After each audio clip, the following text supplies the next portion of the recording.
హిందూ సంస్కృతి ఛానల్కు స్వాగతం. వివాహం అంటే ఏమిటో తెలిసిన ప్రతి ఒక్కరి హృదయంలో ఒక పవిత్ర గౌరవం ఉంటుంది. కానీ ఆ గౌరవాన్ని నిలబెట్టే క్షణం సుముహూర్తంలో జరిగే వివాహ సంకల్పం. ఇది ఇద్దరి మనసుల మిళితమే కాదు, ఇది రెండు కుటుంబాల ఏకతా సంకేతం. ఈ తంతు ద్వారా వరుడు వధువు తమ ఇల్లు, తమ వంశాన్ని, తమ ధర్మాన్ని గుర్తు చేసుకుంటారు.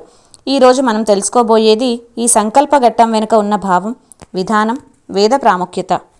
మన ఈ వివాహ సిరీస్లో వివాహంలో జరిగే ప్రతి ఘట్టం కూడా వివరిస్తూ వచ్చాము. అవి ఇంకా ఎవరైనా చూడకుంటే కింద డిస్క్రిప్షన్లో లింక్ ఇస్తాను, చూడండి. ఇప్పుడు మనం సుముహూర్తం గురించి తెలుసుకుందాం. పంచాంగ శుద్ధి కలిగిన రోజులో మంచి ముహూర్తం దైవజ్ఞుడు నిరూపించిన సమయమందు జీలకర్ర బెల్లం కలిపి వధూవరుల చేతిలో ఉంచి సమంత్రకంగా ఆ వస్తువులు ఇద్దరి బ్రహ్మరంధ్రస్థానమైన ఇరువురి చేత ధరింపచేస్తారు. ఇందులో వాడే జీలకర్ర వశీకరణ ఔషధి, వస్తుతత్వ శాస్త్రమునందు తెలుపబడింది. దానికి బెల్లం తోడు కావటం ఆ గుణాన్ని ఇంకా ఇనుమడింప చేస్తుంది. మన శరీరంలో అన్ని నాడులు ఒకచోట కలిగిన స్థలం బ్రహ్మరంధ్ర స్థానము. ఆ స్థానంలో పరస్పరం వధూవరులు ఇరువురు ఆ ఔషధి నుంచి సున్నితంగా మర్దించడం వల్ల ఆ జంట ఒకరికొకరు జీవితాంతం అన్యోన్యంగా మెలగడానికి సహకరిస్తుంది. ఒకరి మనసుతో ఒకరి మనస్సు మిళితమయ్యే మధురాతి మధురమైన సమయం ఇది. అందుకే దానిని మనవారు సుముహూర్తమని అత్యంత ప్రధానమైనదిగా భావిస్తారు. ఇది సరే, ఇది ఒక ప్రాచీన సాంప్రదాయం. వేదకాలంలో కానీ ఆ తర్వాత ఋషియుగంలో కానీ సుముహూర్త సమయం అంటే వధూవరులు ఒకరినొకరు చూచుకొను రమ్యాతి రమ్యమైన క్షణం.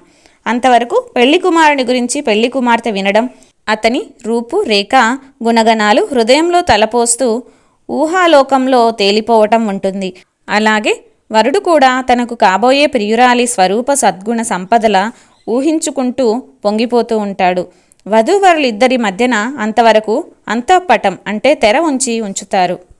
అప్పుడు ఈ మంత్రం చదువుతూ ఆ తెర తీస్తారు. అప్పుడు నునుసిగ్గు దొంతరలు తొలకిస్తుంటే మెల్లమెల్లగా వాలుచూపులతో కన్యక తనను చూస్తుంటే హర్షపులకిత గాత్రుడైన అబ్బాయి కూడా అలాగే గంభీరంగా అభ్రాతుగ్నిం అను మంత్రంతో ఒకసారి అటు చూచి దృష్టి మరల్చుకొని అఘోర చక్షుర అనే మంత్రాన్ని జపిస్తూ చక్కగా చూస్తాడు. ఆ మంత్రం యొక్క అర్థం ఏమిటంటే, భయం కలిగించే దృష్టి లేకుండు దానివిగా పతినైన నాకు, అలాగే నీ బావలు మరదలకు శుభమునిచ్చు దానివిగాను, మంచి తేజస్వినిగాను, అనశ్చ సంతానవతిగాను, ఇంటి అందుండే పరిజన బంధుజన పశుగణాలకు సంతోషాన్నిచ్చు దానివిగాను ఉండుము అని దీని అర్థం. ఆ తర్వాత వధూవరులిద్దరూ వివాహ సంకల్పం చేస్తారు. ఇది చాలా ముఖ్యమైన ఘట్టం. ఏ ధర్మం కోసమైతే మనం గృహస్థాశ్రమం అనే కట్టుదిట్టమైన పందాలో ప్రయాణించ ప్రారంభం చేస్తున్నామో, ఏ ధర్మం కోసం పితృణం తీర్చడానికి గాను సత్సంతానాన్ని ఉత్పాదించుకోవడానికి ఊహిస్తామో ఆ పరధర్మ నిర్వహణకు ఈ సంకల్పం నాంది. ఇప్పుడు ఈ మంత్రం చదువుతారు. దీని అర్థం ఏమంటే, ఇద్దరి చేత సకల కర్మలు చేయదగినవి, అంటే శ్రౌత స్మార్త ధార్మిక కర్మలు చేయదగినవి. మా ఇద్దరి చేత సత్సంతానము కనదగినది అని భావం. ఆవాభ్యాం అనే పదముతో మన ఇద్దరి చేతనే అంటే భర్త లేకుండా భార్యతో గాని ఎలాంటి కర్మలు జరగకూడదని అభిప్రాయం. ఏకోన్ముఖంగా ఏకాభిప్రాయంగా సత్కర్మలు చేస్తే సత్సంతానాన్ని పొందుతాము అని ఇద్దరు ఒక్కసారి అంటారు. ఈ సంకల్పం జీవితాంతం వికల్పం కాకుండా నడుచుకోవడమే ధ్యేయంగా జీవనయాత్ర ఆ దంపతులు సాగించాలి. ఇది అయిన తర్వాత పెళ్లి కుమారుడు తన బొటన వేలు, ఉంగరపు వేలు ఈ రెండిచే ఒక దర్భ పట్టుకొని పెళ్లి కూతురు కనుబొమ్మల నడుమ నుండి పాపిట మీదుగా తూర్పు ముఖంగా కూర్చున్న ఆ అమ్మాయికి పడమర దిశగా వెనుక వైపు పడునట్లు ఇదమహం యాత్వయి అనే మంత్రంతో పారవేస్తాడు. ఈ మంత్రం అర్థం ఏమిటంటే, ఓ పెళ్లి కూతురా, నీలో భర్తకు చెడుపు చేసే ఏ అభాగ్యత ఉందో, అంటే నీ జాతక చక్రంలో కానీ లేదా నీ సాముద్రికాదుల ఎందు గాని భర్తకు చెడ్డ చేసే ఏ యోగముందో దాన్ని తుడిచివేస్తున్నాననే భావం. అందుకే ముత్తైదుతనం తెలిపే పాపిట ఎలాంటి వంపులు అడ్డంకులు లేకుండా నుదుట నుండి నెత్తుటి వరకు చక్కగా సాగిపోవాలి. అట్లు కాకుండా ఆధునికర సౌందర్యం కోసం వంపులో అడ్డంకులొస్తే అది భర్తకు చెరుపు గాని మంచిది కాదు అని గ్రహించాలి. పెళ్లి సందర్భంలో పెళ్లి కూతురు సంబంధీకులు కొందరు కన్యను గురించి అమ్మాయి అత్తవారింటి వెళ్తుంటే దుఃఖిస్తూ ఉంటారు. అలాంటి వారిని గురించి వరుడు ఈ మంత్రంతో వారిని వారిస్తారు. ఈ మంత్రంలో ఏ వధువు బంధువులున్నారో వారు పితృణం తీర్చుకోవడానికి ఉపయోగంగా ఈ ఇద్దరి ప్రేమానుబంధాలు ఎక్కువగుటకు ఇన్ని చేసినారో, నా బాహుబంధంలో నా ప్రియురాలు ఇమిడిపోవడానికి ధర్మసమ్మతమైన ఈ వివాహానికి కారకులైనారో వారు ఇప్పుడు ఏడుస్తున్నారు.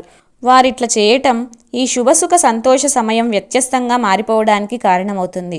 అలా కాకుండా ఉండాలి, వీరికి దుఃఖం ఉండకూడదు అనే భావం ప్రస్ఫుటింపబడింది. ఇదైన తర్వాత చక్కగా మంత్రములు చదువుకున్న ఇద్దరు బ్రాహ్మణులు వధువు స్నానార్థం నీరు తేండని ఈ మంత్రంతో గట్టిగా చెప్తారు.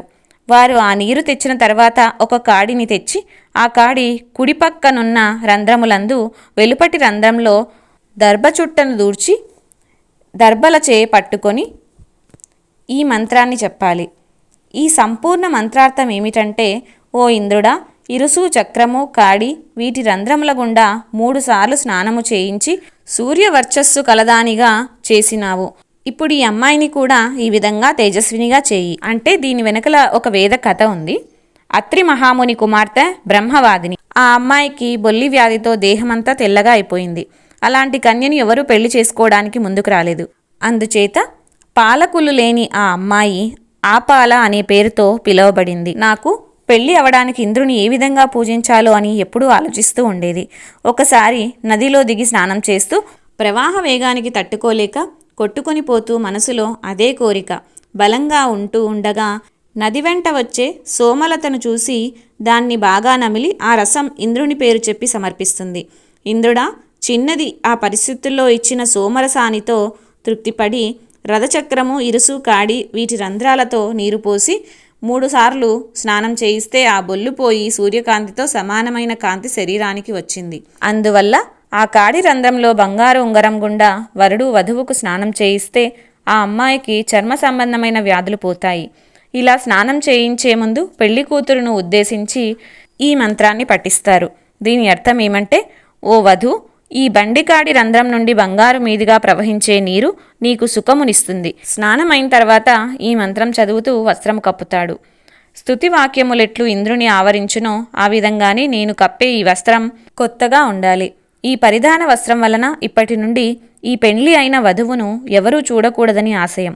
ఆనాటి వారికి ఆడవారికి అంగగోపనం అంత ప్రాధాన్యంగా ఉండేది. ఇప్పటిలాగా అర్ధనగ్నంగా తిరగడం వారి సంస్కృతికే అవమానంగా భావించేవారు. మేలి ముసుగులో ముగ్ధమోహన సౌందర్యం నిక్షిప్తమైనప్పుడే దానికి విలువ, ప్రాశస్త్యం కూడా.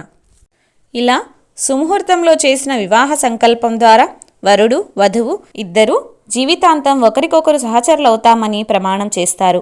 ఈ క్షణం నిష్కలమైన భగవత్ సాక్షిగా జరిగే వాగ్దానం. ఇది కేవలం మాటల ఆట కాదు, అది ధర్మానికి చేసిన ప్రతిజ్ఞ.